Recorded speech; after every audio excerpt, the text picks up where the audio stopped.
पहलगाम के बाहर एक पुराना चर्च बरसों से बंद पड़ा था। उसके आसपास कोई नहीं जाता था। कुछ दिनों के बाद कॉलेज के बच्चों की एक ट्रिप पहलगाम घूमने आई थी। रात के वक्त कॉलेज के कुछ बच्चे अपने टीचर को बिना बताए होटल से बाहर निकल गए। अरे यार, ये लोग तो हमें नर्सरी के बच्चों की तरह ट्रीट कर रहे हैं। ऐसे घूमने में क्या मजा आएगा?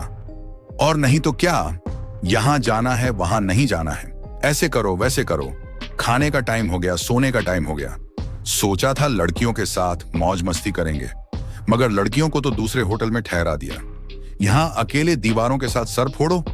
अब होटल से निकलने के बाद क्या करना है बताओ? करना क्या है? चलो ऐसे ही रोड पर घूमते हैं। तीनों दोस्त बातें करते हुए सुनसान सड़क पर चले जा रहे थे। कुछ दूर चलने के बाद वे लोग उस चर्च के बाहर पहुंच गए। देख, ये चर्च कितना सुंदर लग रहा है। हाँ, सुंदर तो है, मगर ऐसा लग रहा है कोई यहाँ आता जाता नहीं है। शायद कोई पुराना चर्च है। अंदर चलकर देखते हैं। नहीं नहीं, अभी रहने देते हैं, कल सुबह आएंगे। अरे कल सुबह?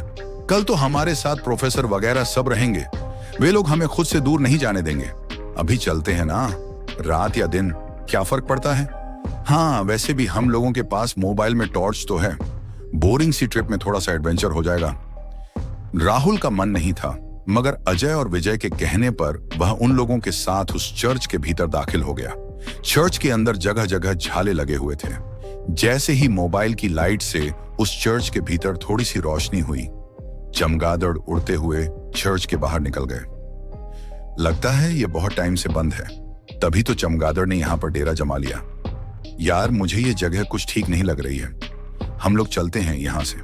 कहते हुए राहुल पलटकर दरवाजे से बाहर निकलने ही वाला था, तभी उसके पैर किसी ने पकड़ लिया। वह जोर से चीखा, क्या हुआ? मेरा पैर किसी ने पकड़ लिया है। ये क्या कह रहे हो? कहते हुए उसने अपने मोबाइल की टॉर्च राहुल के पैर की तरफ की तो वहां पर रस्सी थी। उसे देख दोनों हंसने लगे। तेरा मन नहीं था ना आने का, इसलिए तू रस्सी से भी डर रहा है? कुछ नहीं, अंदर चलकर देख, यहाँ का आर्किटेक्चर कितना अच्छा है।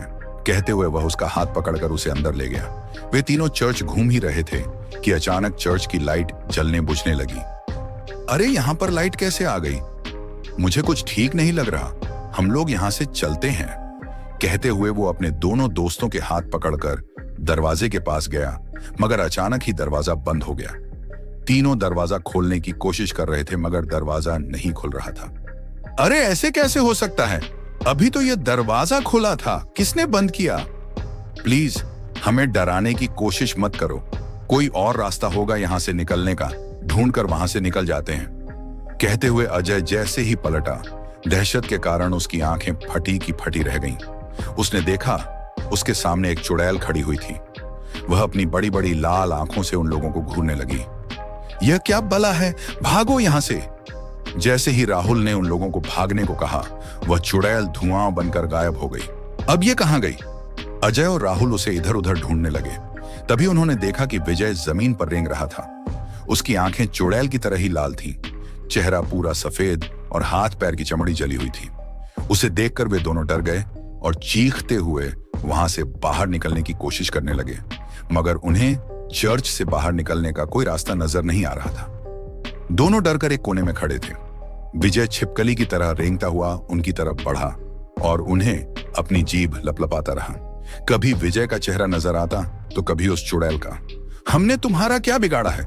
छोड़ दो हमारे दोस्त को, हमें यहां से जाने दो प्लीज, हमें यहां से जाने दो, हम कभी यहां नहीं आएंगे।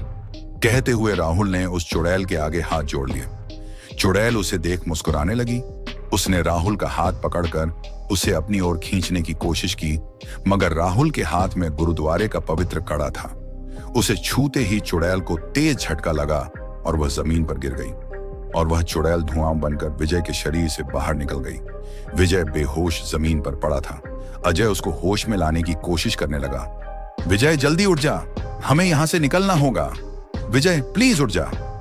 तुम लोगों को क्या लगता है कि तुम लोग इससे बच सकते हो? नहीं, तुम लोग अब उसके शिकार हो। यहां से बचकर नहीं जा सकते। वैसे भी यहां कोई नहीं आता।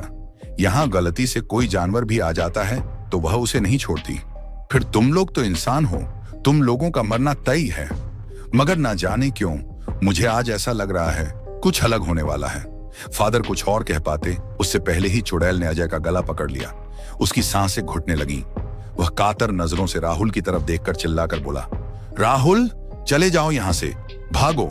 तुम्हारे पास गुरुद्वारे की पवित्र शक्ति है, ये तुम्हें कुछ नहीं कर सकती है, भाग जाओ। मैं तुम्हें छोड़कर कहीं नहीं जाऊंगा, मैं कह रहा हूं ना, तुम चले जाओ यहां से। अजय बार बार उसे जाने के लिए कह रहा था, मगर चुड़ैल की पकड़ उसके गले पर तेज हो गई थी। उसके नाखूनों से उसके गले में गड़ा हो गया। गले से बहते हुए खून को वह चुड़ैल जीभ लंबी कर कर चाटने लगी। अजय छटपटा रहा था। राहुल को समझ में नहीं आ रहा था कि वह क्या करे। तभी उसके दिमाग में एक विचार आया। उसने अपने हाथ का कड़ा निकाला और एक हाथ में कड़ा और दूसरे हाथ में कृपाण ले वह जोर से बोला, वाहेगुरु जी का खालसा, वाहेगुरु जी की फतेह, जो बोले सो निहाल, सत श्री अकाल। राहुल ने वो कड़ा चुड़ैल के हाथों में डाला और सीने में कृपाण डाली। वह चुड़ैल छटपटाने लगी। उसने अजय की गर्दन छोड़ दी। हवा में लहरा रहा अजय जमीन पर गिर गया।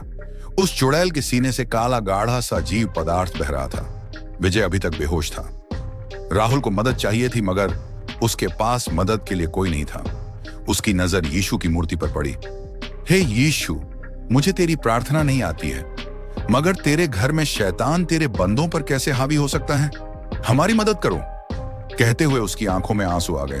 तब एक चमत्कार हुआ और बरसों से बंद वह चर्च अचानक से रोशन हो गया। फादर ने 2 ननों को बुलाया। ननों ने घायल अजय और विजय का इलाज शुरू किया। फिर फादर ने जैसे ही उस घायल चुड़ैल की ओर देखा, ओनली वाटर डाल उसकी मुक्ति की प्रेयर करने लगे। देखते ही देखते वह चुड़ैल की आत्मा यीशु की मूर्ति में समाहित हो गई। आज तुम्हारे साहस और सूझबूझ से बरसों से भटकती उस चुड़ैल की आत्मा को मुक्ति मिल गई। God bless you my child. तुम्हारे दोस्त अब ठीक हैं। कल सुबह तक उन लोगों को कुछ भी याद नहीं रहेगा। अब तुम लोग यहां से चले जाओ और आज की घटना का जिक्र किसी से भी मत करना। फादर के कहने पर राहुल अपने दोस्तों के साथ होटल वापस आ गया। अगले दिन वे लोग जब पहलगाम घूमने के लिए निकले तो उसके दोस्त सब कुछ भूल चुके थे, मगर राहुल उस खौफनाक रात को उम्र भर नहीं भूल सकता था।